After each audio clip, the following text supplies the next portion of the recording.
Please நீ சொன்னா புரிஞ்சுக்கடி. டேய் குடு. ஏமா இத்தனை வருஷமா அவனுக்காக வெயிட் பண்ணிட்டு இருக்கான். திடீர்னு அவனை வானான்னு சொன்னா அவன் லைஃப் நாம ஆவறது. டேய் இது கடன் நினைச்சீங்களா இல்ல வேற எதுனா நினைச்சீங்களா? ரெண்டு பேரும் ஆளாளுக்கு மாறி மாறி கத்திட்டே இருக்கீங்க. இல்லனே இவன் உயிருக்கு உயிரா லவ் பண்ண பொண்ணு காரணமே இல்லாம விட்டு போயிடுச்சுனே. அத பத்தி தான் பேசிட்டு இருக்கோம். எனக்கும் அந்த விஷயம் தெரியும். நானும் கொஞ்ச நாள் அதை பார்த்துட்டு தான் இருக்கேன். இது உனக்காக மட்டும் இல்ல, எல்லா பசங்களுக்காகவும் என் அனுபவத்துல நான் சொல்றேன் கேட்டுக்கோ.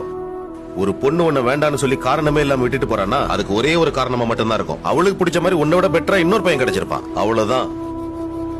ஒருத்தங்க உன் மேல அன்பு செலுத்துறாங்கன்னா அவங்க கிட்ட அன்பாரு. அவங்கள எந்த சூழ்நிலையிலும் விட்டு கொடுத்துறாத. ஆனா உன்னை வேண்டான்னு தூக்கி போட்டு போறாங்க பாரு, அவங்க பின்னாடி ஒரு நாள் நீ தேடி போயிடாத. ஏன்னா நீ தேடி போற பாரு அந்த அன்பு நிலையில்லாதது. உன்னை தேடி வருது பாரு அந்த அன்பு தான்டா நிலையானது. நீ இதே நினைச்சு ஃபீல் பண்ணிட்டு இருந்தானு ஏன் சாப்பாட்டுக்கு பிச்சை தானே எடுக்கணும். ஒழுங்கா உழைச்சு முன்னேற வழியை பாரு. இது ஆண்களுக்கு மட்டும் இல்ல பெண்களுக்கும் பொருந்தும்.